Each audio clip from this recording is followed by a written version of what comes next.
China's having a massive military parade that President Putin and Kim Jong-un will be attending. Do you interpret that as a challenge to the US? And are you concerned at all about those countries trying to be some sort of counterweight? Not at all. China needs us, and I have a very good relationship with President Xi, as you know, but China needs us much more than we need them.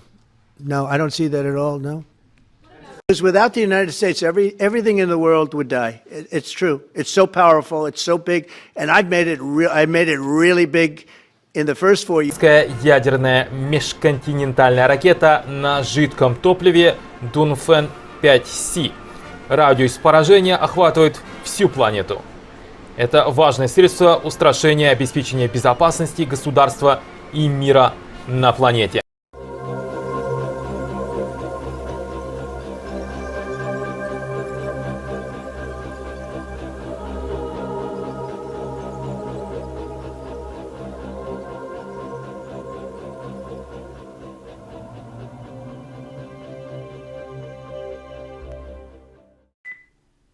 Well, hello, that's me again. Today is Wednesday, 2025, September 3rd.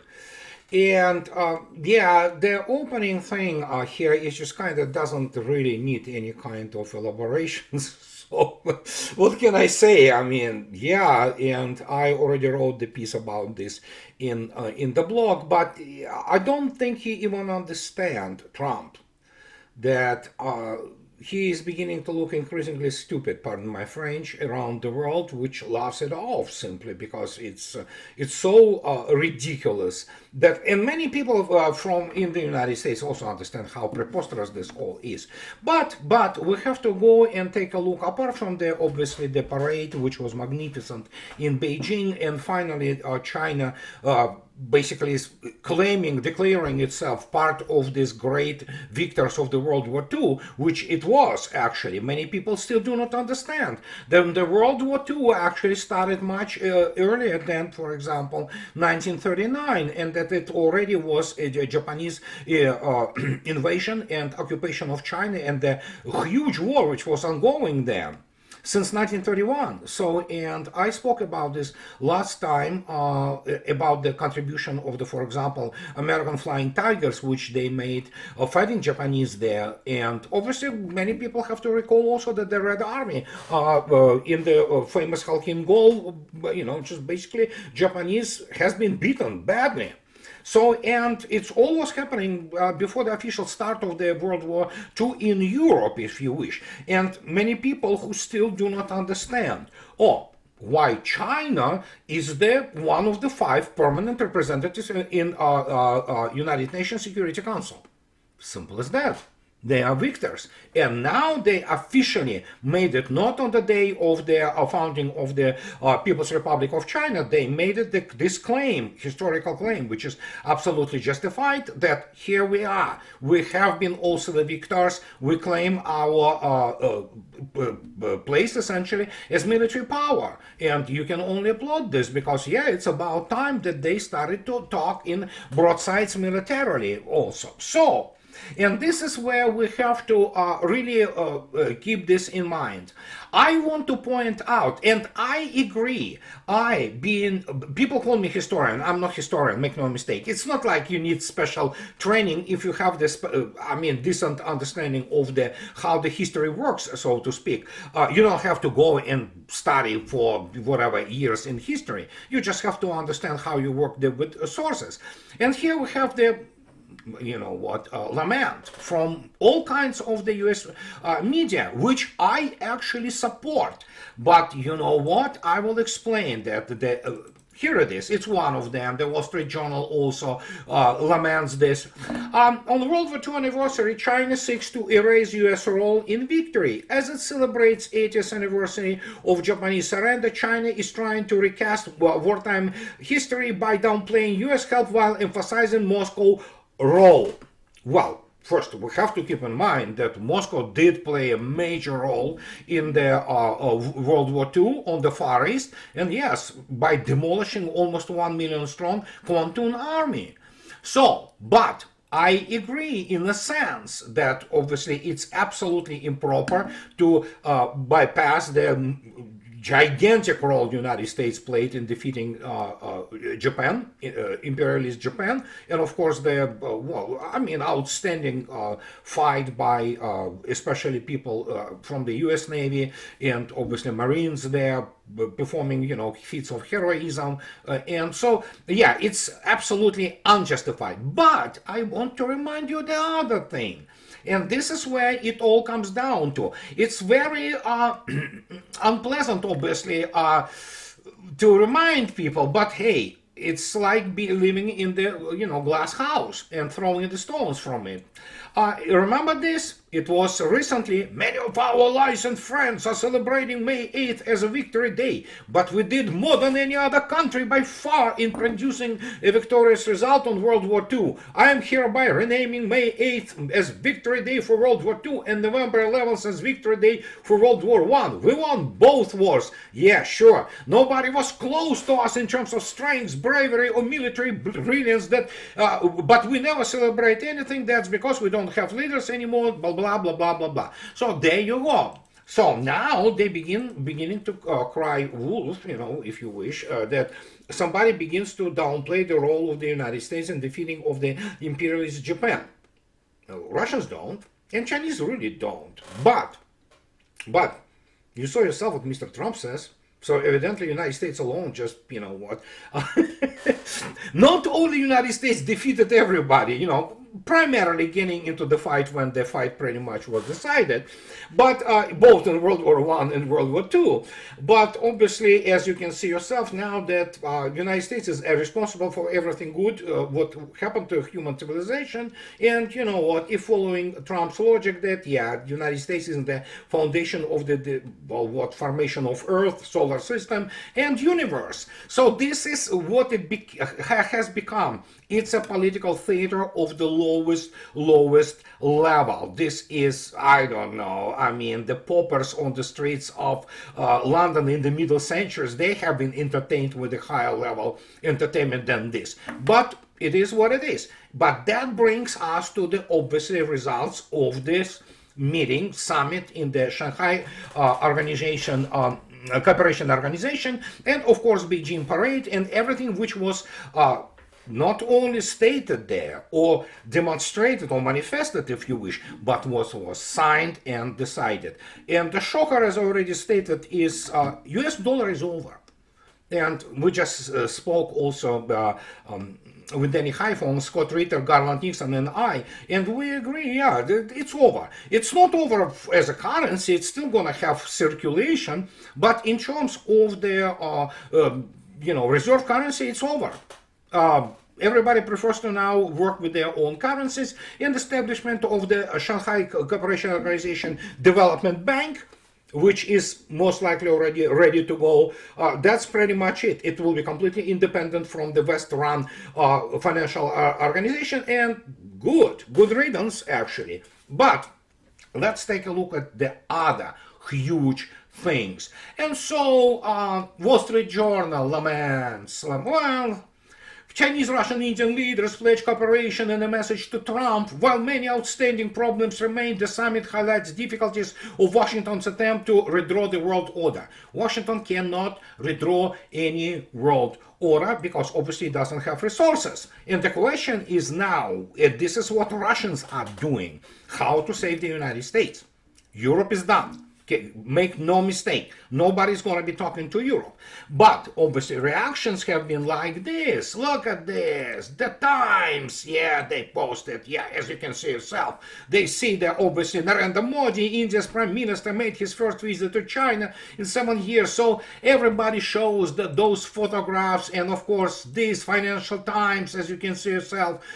Modi salutes India while deals with Moscow in defiance of punitive Trump tariffs. Yeah, sure. So we have then the Indian Express is absolutely, Indians have all reasons to be proud, and so they have Tajin Troika. Hello, Trump. Yeah, exactly. That's what Indians showing. It's in the middle finger. So Narendra Modi is extending the wrong finger in this photo. But yeah, if he would have extended middle finger, that would have been to Trump and the United States and his imbecile,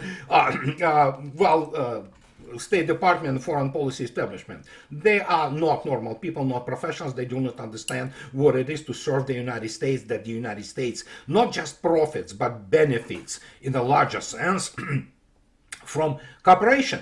But we'll see. However, apart from the obviously the bank and other things, it's just what can I say? There are gigantic decisions on all cooperation with between the parties of the Shanghai Cooperation Organization. Look at this. This is now what we'll have, and already beginning to have. It's in Russian, but as you can see yourself from Yamal, one of the there will be 3 pipelines. One of them is power of Siberia, which produces pumps 38 billion cubic meters of the natural gas from Yakutia. Now we have obviously connection, now the commitment, it's now a binding agreement between Russia, China and Mongolia, which was brought into this project, and Mongolia going to benefit very much from this. So we have now from the Yamal field, gas field, they now call it Union East, Soyuz Vostok, which is essentially power of Siberia 2, and it will be pumping 50 billion cubic meters a year to China and other beneficiaries or other customers in Asia. So as you can see yourself, this is from Gazprom, my friends. This is not some kind of the, fanboy drawing those schemes. It is the source of the Gazprom itself. This is what it's going to be. This is so colossal in its geopolitical and geoeconomic sense that I cannot emphasize this enough, and that also produces what China still have to face. United States Navy is still, especially its submarine force, is a very potent force, and if it decides to go, well, obviously US Navy probably doesn't want to go, but if the United States somehow, Washington DC, bunch of the military amateurs and geopolitical amateurs will decide to go, and in the last attempt to somehow, in their opinion, save the United States, they will destroy the United States, obviously. But the United States Navy, and especially top-notch submarine force, they certainly can actually destroy, so to speak, or cut off those shipping lanes of communications, which deliver energy up to 27%, I believe, from Iran and other Middle Eastern countries to China. That will be a huge blow. So, in this case, what's left? Correct. You move your lines of communications or the pipelines which provide your energy. It could be gas, it could be oil. There are all kinds of things there. So inland, defended by your own assets, and defended by Russians and things like that, and it's safe. So the same goes for the Arctic route, North Arctic route. Where you can deliver things through that, and they will be obviously covered and supported and protected by the Russian Northern Fleet and Russian Pacific fleets. So it's huge, it's gigantic. And when you look at this, yep, that's the new world. I wrote about it, I spoke about it, pardon me, in the last video, but yeah, we live today in a completely different reality. The combined West is over. The only thing from the West which really is left is the United States. The United States still superpower, but it's dramatically weaker than it wanted to present itself. And militarily, in terms of the actual war on the continent, it's a paper tiger. It retains obviously very significant navy, and that's probably how it will go until they decide in Washington that either we're going and save the country and cooperate and get involved with all those magnificent projects, including, as I already spoke a couple of videos ago, about the Arctic development, or United States, remember this book?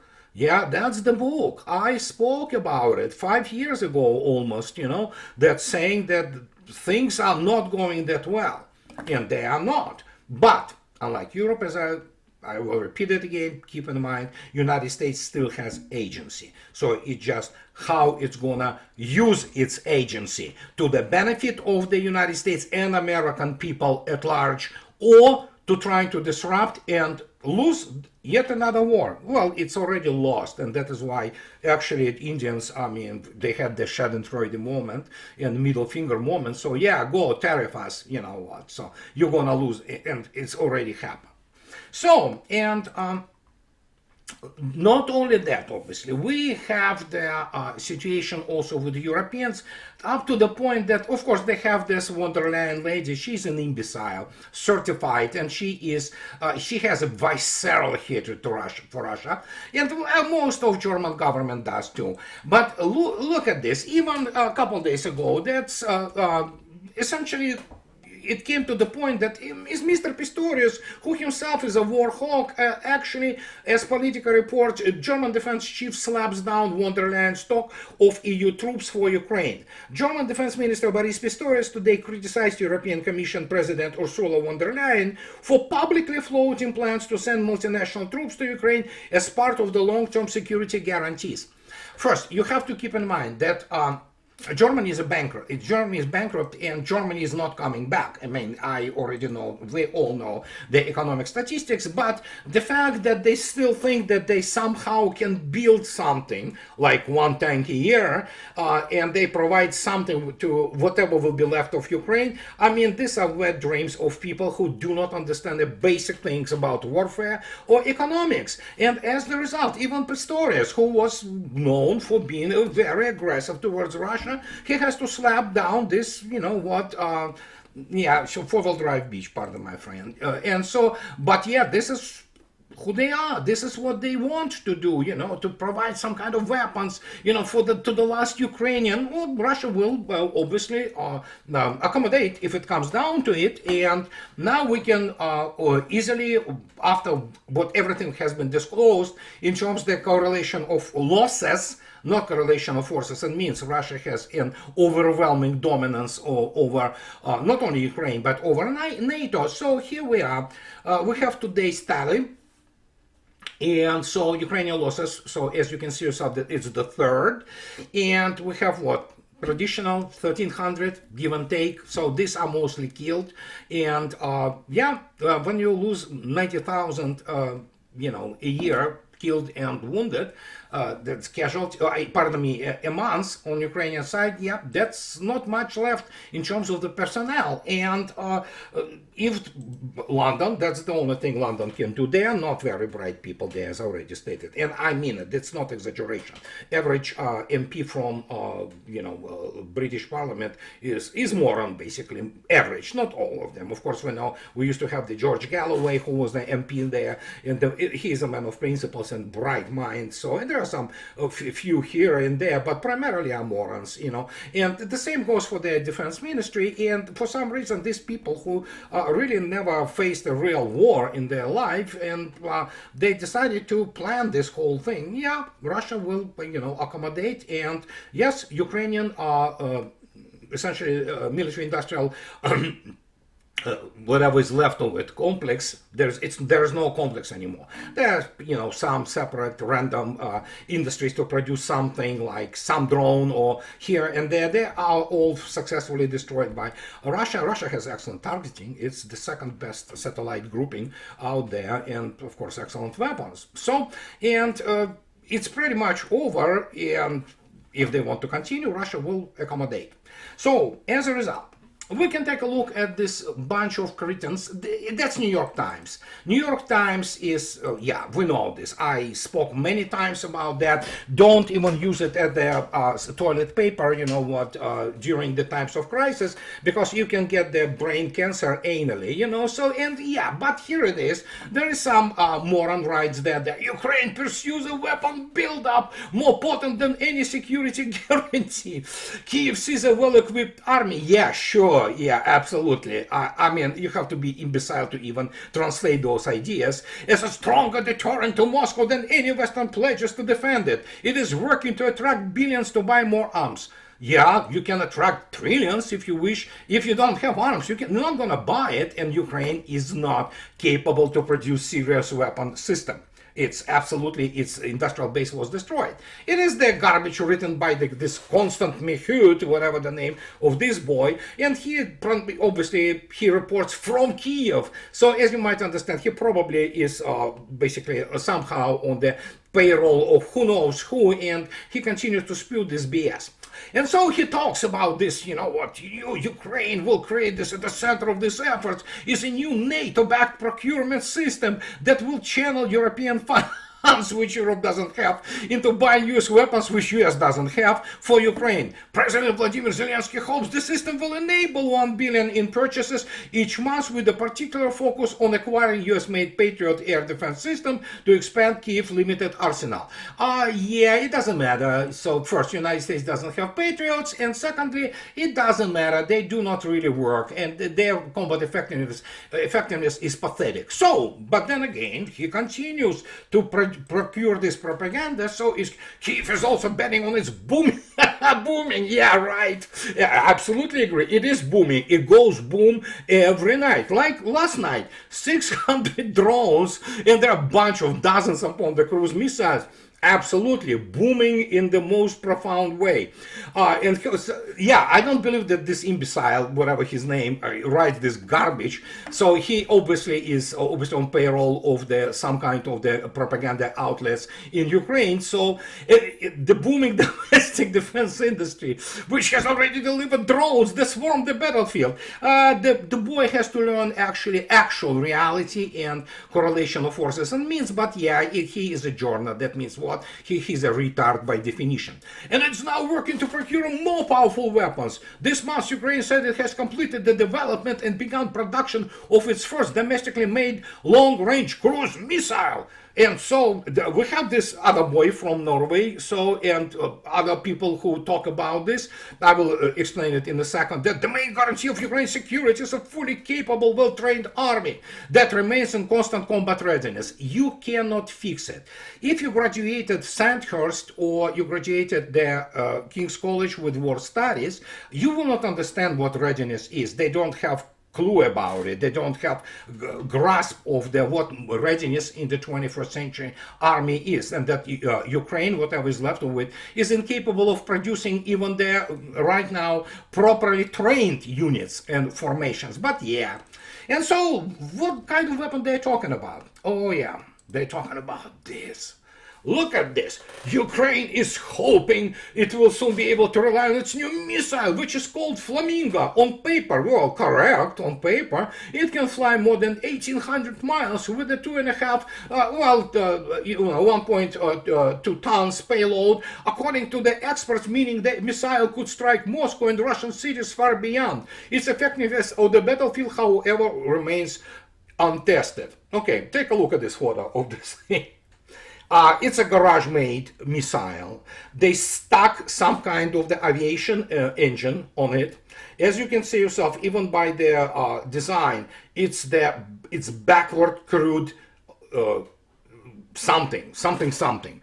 Obviously, as you can imagine, that will shine on the radar screen. I don't know how. I mean, it's unbelievable that they even seriously consider that this is nothing more than their actually weapon of terror to strike something. Maybe they will stick some kind of GPS in it. But as you can see yourself, yeah, nobody can even seriously take this weapon, especially when you consider that, well, what can I say? It is, how to put it politely, it's going to meet Russian air defense, and yeah.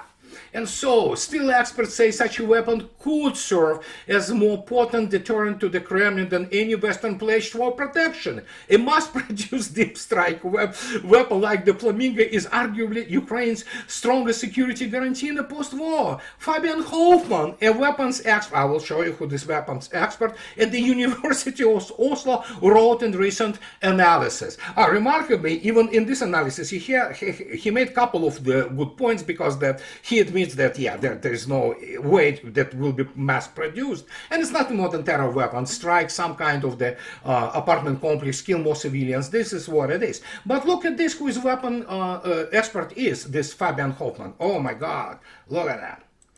So he graduated King's College London, 1-year course, Master of Arts from war studies. You cannot do war studies in 1 year. You cannot explain to the cretins, especially from London, that actually to grow up real military professional, you need to have a serious, damn serious engineering degree, and you have to have the full-blown course of many years of running through the military routines. But no, and he obviously has Doctor of Political Science. In other words, he is not doctor in anything. But that's who he is. That's his education. And what can I say? If he is such a great PhD in political science, so we know where it is all going, right? But even he, in his analysis, makes some proper, points, despite the fact that the rest of it being garbage. Obviously, he doesn't understand how the long-range standoff weapons work in reality, what they represent out of themselves, what is the mass of the salvo, and what is, of course, the model of the attack, and how you form the cruise missile salvos, how you can create combined cruise missile salvos, and what is involved there. Those people don't understand the first thing about it. They simply don't have experience with that. None of them. This is the guy who grew out of this, Norwegian, British type thing, which they call military education for some reason, while in reality they're just dumbing people down there, and he obviously spews BS. But again, as I already stated, they might produce a couple of those flamingos, as they say, or maybe 7, as they said, but sure, they will probably destroy more civilian targets if they get lucky and get themselves a so-called liquor, which is, of course, will be done only based on the American intelligence, which will be able to produce the real-time, what is called an electromagnetic picture of Russian air defense complexes to allow gaps where this missile will be launched. That's the only way to do it. Other than that, it's going to be shut down. But you know what? We already saw it, and you heard that Mr. Trump is absolutely, he knows what he's talking about. So, okay, sure. And then, of course, we have now this situation. Oh, that is reach. My gosh. So suddenly, look at this. Have you heard any or read any kind of the headlines like this? Wow. So Mr. Weikrecht, so he's in the national interest guy who, for some reason, is military expert there. Russia is quietly building a new Arctic military base on American land. Really? Okay, American land it is. What American land is he talking about? Well, he is talking about this, the island of Wrangel, which is Russian territory, and Russians developing there, airstrips, military base, all kinds of things. Russians do it all the time. As you can see yourself, I deliberately put here the measuring of the distance tool here to show you from the Wrangel Island the distance to one of the most extended tips of Alaska in the north, which is 339 miles, and it's pretty much, when you look at the strategic position of the Wrangel Island, it's excellent air defense, which already has the resonance radar there. It's excellent air defense and early warning point there. And of course, there are military base, which obviously involves air defense complexes, which are built around resonance and S-400 capabilities. And you can launch all kinds of things there if it comes down to it. So so what do we do? As he stated, suddenly it's American land. It's so funny. He goes back into history and tries to explain that, for more than 100 years, Russia has illegally occupied Wrangel Island, an American claimed island in the Arctic, and has now fortified it with a military base. Okay, so he can say whatever he wants to. But the point is that Russians, there are all kinds of types of legitimacy in the world. One of them, obviously, is democratic election, another historical, another by default, by developing something which nobody touched. United States never was able to develop anything Wrangel Island. And as you can see yourself, Russians did it already starting from the, essentially, 1916. So, and now when you understand when this island is, well, most of the time, there is still some clear water there, but most of the time is basically closed by the ice fields. Does the United States have their icebreaker, which is capable to resupply it, apart from the air? Not really. So, and there you go. That's how it goes. You claim something. I look attentively at this island between, I believe, Canadians and Dutch. You will correct me. Yeah, they have this little island, and they kind of move this their flags respectively each year. They land, they move the take out, for example, I believe Canadian, if you will correct me, so you'll find it. So, not Dutch, the Danish. And so they remove Canadian flag and put in the Danish flag and leave the bottle of some drink. So next year Canadians come in, they remove their, so something like that. They have the claim of it. Obviously it's the empty piece of land and it's barren, as you most of the time have in Arctic, but I like how the national interest begins to whine about that. Oh, it is also environmental thing. Yeah, it is. So Russians are cleaning Arctic, and if you look attentively at the dynamics of cleaning Arctic from the garbage, it is magnificent progress there. So what can I say? But why? Well, because we suddenly go into this the territorial waters and things like that, which obviously dominate Arctic. And Russians dominate Arctic. There is no other way around it.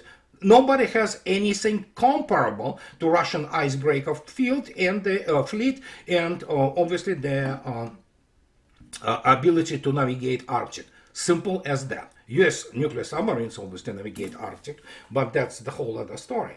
And he can claim whatever he wants, but the Russians developed it. They have military base. If he wants to try to take it, you know what's going to happen.